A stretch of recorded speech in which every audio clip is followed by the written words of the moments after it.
So a lot of you haven't heard from me for a while, and I do take a long break between videos, and I think it's now time. I really want to kind of like confess in a way about what happened in a way, and how the travel turned out to be, what I'm doing now, where I'm at in life, and how that connects to when I started my YouTube channel. So I guess I would say I wouldn't do it in a chronological way, because that possible will put the most significant at the last and last significant in the middle, and etc. So I would say most significant is my life changed very dramatically when I met my ex-girlfriend, and in a very good way sometimes, and sometimes in a very bad way. And I am aware that she's watching this most likely, so I don't want to, yeah, I don't want to like make her upset or something on the camera. So let's just say it changed dramatically. My YouTube channel was not very well maintained during that period, um, mostly due to time, and also I think even more importantly, it was my motivation.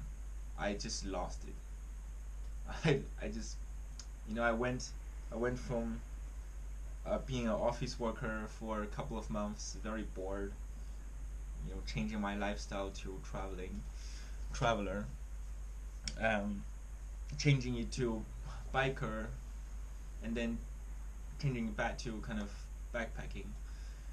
Um, it's a lot of changes. It was very tiring, and I just couldn't face the camera anymore. It was just,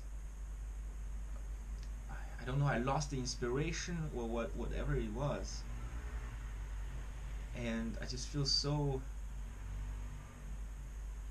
I just want to turn back the time, the time switch. Give me a time switch. I'll pay everything. I'll go into like lifelong debt if I have to. It's just, I just want to get it back, like go back in time, go to about 1 year ago when I was in Japan, and instead of going out of Japan, just traveling in Japan. Oh, damn.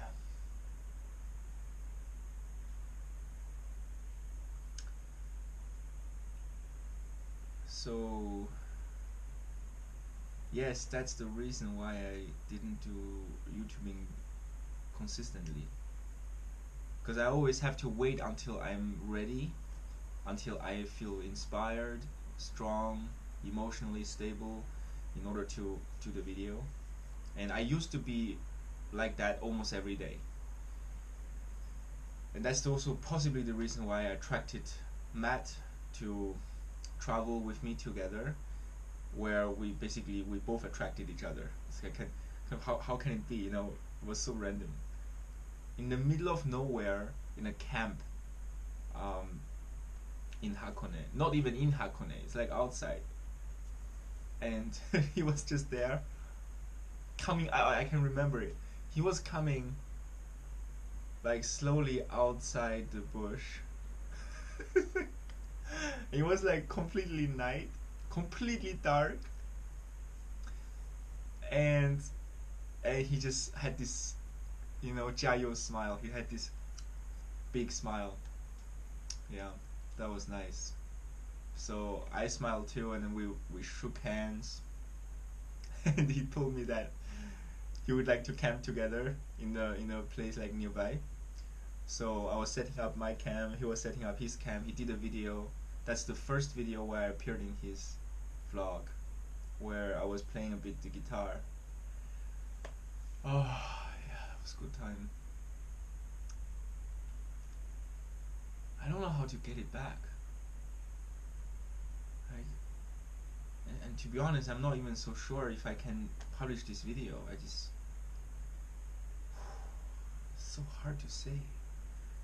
I don't know where, I don't know when I lost it, and I don't know how to get it back.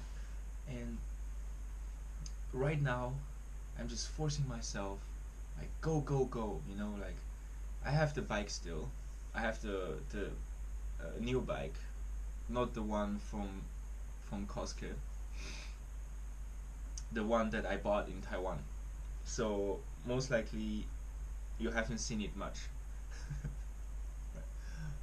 um, I want to bike around Tokyo today and make a video and really just kick off the channel again, my life, you know, the emotional turmoil is just really strong sometimes.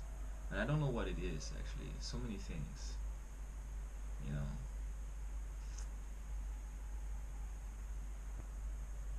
Yeah, looking back when I was doing this kind of video, introducing myself to you 1 year back, I was a very different person. And I guess people change, and I have to just accept the fact that life is like up and down. Yeah. I met a lot of great people on the journey. And usually the greatest people, or the people that I remember most, were those that did not give me their contact details. They were like mysterious people. Some guy just traveling, and I met him when I was in Chilulu, and he was this musician. He was this musician that rejected the industrial music, like music industry. So he would not sign a contract with a label, but he's like a very good one. So he would write songs privately for other musicians, and he spent like 3 hours with me, like teaching me how to improvise on the guitar, and it was so significant that I could use that technique on the piano too. It's like he said you have to feel it. There's music is about feeling, the expression of feelings in a very different language, and oh my god,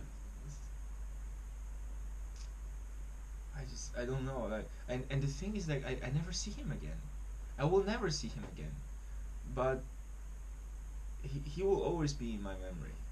And not like I don't feel bad about not seeing him, but there are some people, like, especially old friends, yeah, that's also a thing that it really bothers me, is that I lose old friends.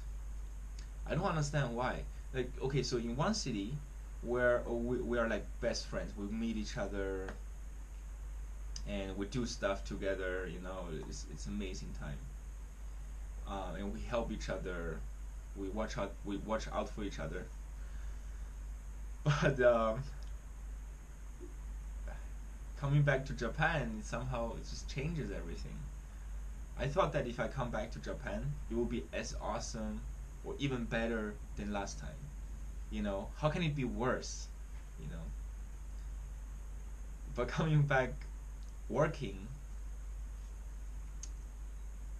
it's a completely different story, and I was not prepared for it. It was a huge shock for me. Um, and I feel the tension, I feel the regrets, I feel the agitation, irritation, whatever you can call it. Yeah, it's mostly just the loss of old friends, people that I used to hang out almost every week, every day, and they're just not here anymore. You know, don't reply to texts, cancel events, just no time. That really hurts. And I don't know how. I mean, it's kind of normal. I asked a few people, is that normal? You travel to a place, you like it, and you come back again. and if things change and you really don't like it anymore, and they say it's always like that. I didn't believe it first, and that was also the fear that I came here and things are not the way I wanted or the way that I expected, and I don't know where else I could go. It's just completely loss of orientation right now. And I think this is a big problem for young people in my generation, also the generation below, like um, past me. They are disoriented, they're disconnected, they're disoriented. They have the internet that they think solves the problems, and it's not solving the problem, and it's maybe making it worse. So I guess I'm on a mission, at least for myself, to be reconnected, to be, how should I say, there's not even a word for it. It's like rediscovering how humans are supposed to be. And it's definitely not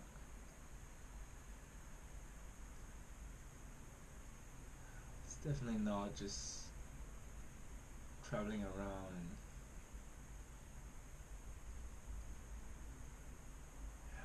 having no home.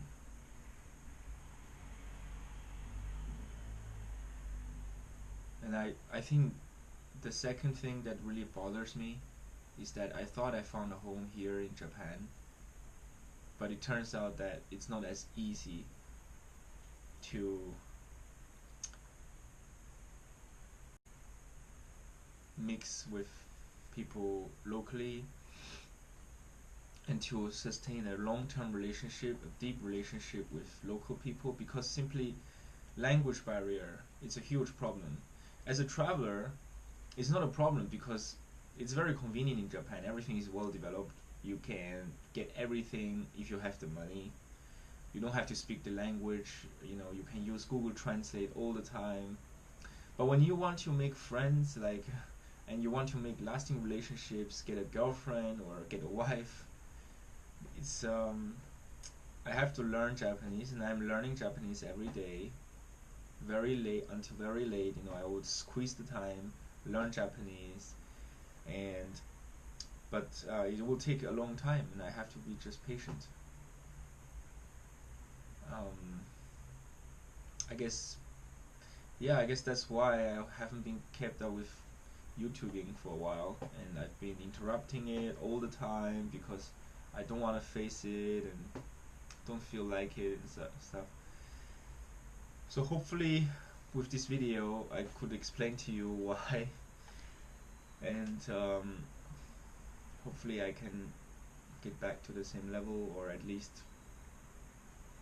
even if it changes, hopefully it will change for the positive. Alright, see you next time.